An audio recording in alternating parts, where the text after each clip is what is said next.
के हमें ज्वाइन किया है सीनियर एंकर पर्सन मेहर बुखारी साहिबा ने। मेहर साहिबा, तोशाखाना केस में बानी पीटीआई को जमानत मिल गई और साइफर केस में आज हमने देखा शाह महमूद कुरैशी और बानी पीटीआई को बरी कर दिया गया। अब बानी पीटीआई का रह गया है निकाह केस। कैसे देख रही हैं आप इस सारे मामले को?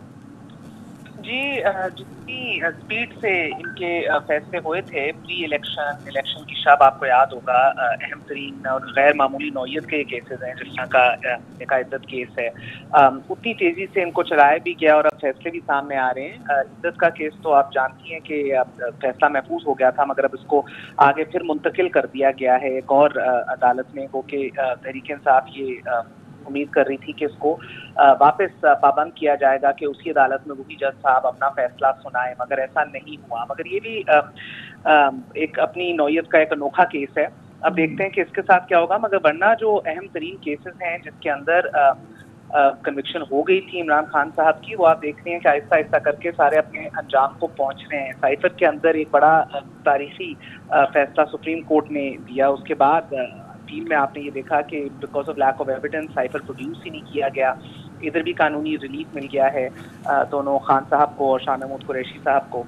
इधर भी बरियत हुई है। तोशाखाना के केसेस में भी सज़ा मुअत्तल हुई भी है दोनों केसेस के अंदर। तो ये सारे केसेस अब इवेंचुअली ऑफ कोर्स अपने मंतकी अंजाम तक पहुंच रहे हैं। बहुत से ऐसे हैं जिसके अंदर लैक ऑफ एविडेंस की वजह से आप देख रही हैं कि बरियत सामने आ रही है और एक लास्ट आखिरी मोमेंट्स के ऊपर जो फैसला सुनाया जा रहा था, ड्रामाई मोड़ के ऊपर जो मानिका साहब ने किया, वो फैसला महफूज हो गया, नहीं सुनाया गया और उसको आगे खत लिख दिया गया कि इसको एक और जज के सामने एक और अदालत में इसको ट्रांसफर कर दिया जाए।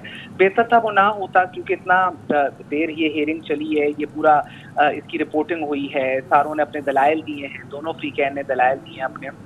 उसके बाद इस पॉइंट पे पहुंच के ना सिर्फ अदालत का वक्त का ज़िया था, बल्कि एक मौकरी है पूरे सिस्टम के ऊपर कि आपके आखिरी मिनट के ऊपर अगर कोई इस तरह का कोई ड्रामा करे, शोर करे, अदम एतमाद का इजहार कर दे, तो तमाम का तमाम जो उसके ऊपर टाइम और पैसे और एफर्ट्स इन्वेस्ट हुए होते हैं वो सारे ज़ाया हो जाए।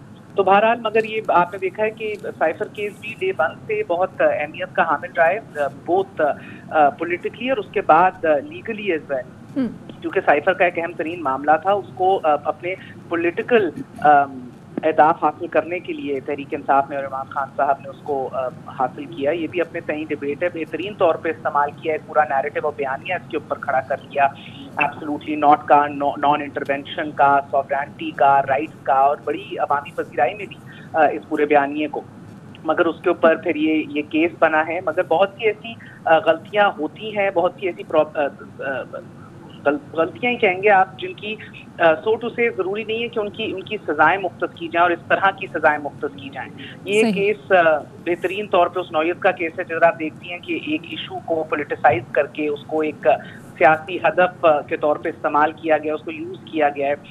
बहुत से लोग से कहेंगे इसको मिस हैंडल किया गया है, क्योंकि हमारी फॉरेन अफेयर्स कह लीजिए, हमारी दूसरे ममालिक के साथ ताल्लुकात कह लीजिए, हमारी सीक्रेसी के बहुत से मामलात होते हैं, उनको फॉरेन अफेयर्स के मामलात जो होते हैं उनको मिस हैंडल किया गया है।